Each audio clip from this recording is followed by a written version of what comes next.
My thoughts kept me awake all night, but in the morning I fell asleep, and having, by the amusement of my mind, been as it were tired, and my spirits exhausted, I slept very soundly, and waked much better composed than I had ever been before. And now I began to think sedately, and upon debate with myself, I concluded that this island, which was so exceedingly pleasant, fruitful, and no further from the mainland than as I had seen,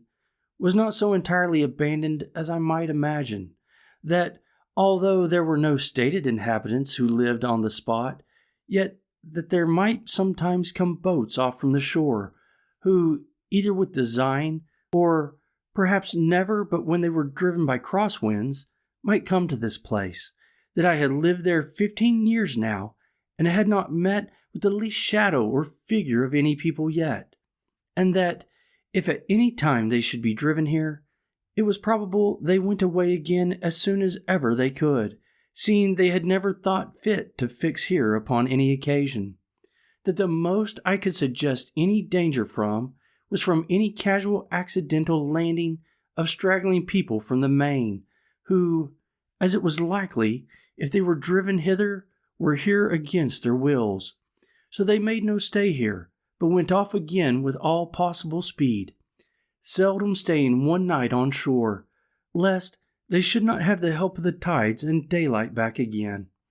and that, therefore, I had nothing to do but to consider of some safe retreat, in case I should see any savages land upon the spot.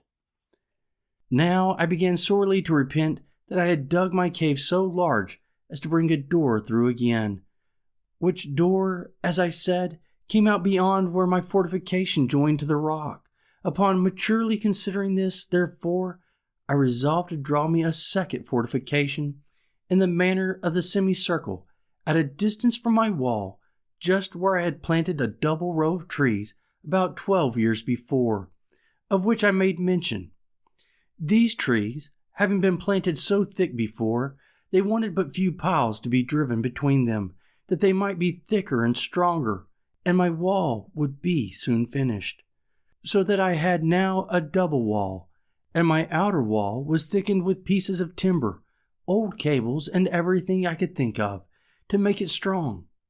having in it 7 little holes, about as big as I might put my arm out at. In the inside of this I thickened my wall to about 10 feet thick, with continually bringing earth out of my cave, and laying it at the foot of the wall and walking upon it. And through the 7 holes I contrived to plant the muskets, of which I took notice that I had got 7 on shore out of the ship.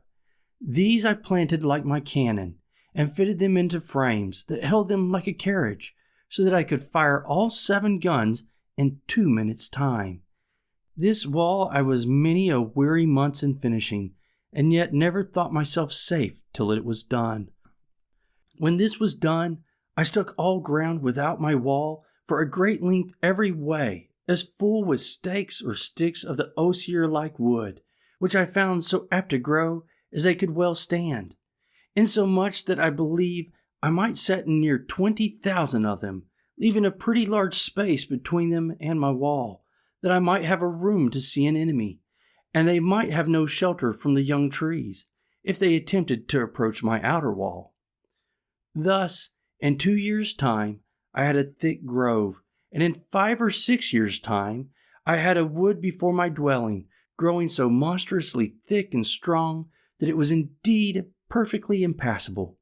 and no men of what kind soever could ever imagine that there was anything beyond it, much less a habitation.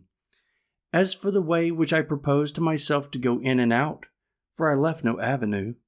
it was by setting 2 ladders, one to a part of the rock which was low, and then broke in, and left room to place another ladder upon that, so when the 2 ladders were taken down, no man living could come down to me without doing himself mischief,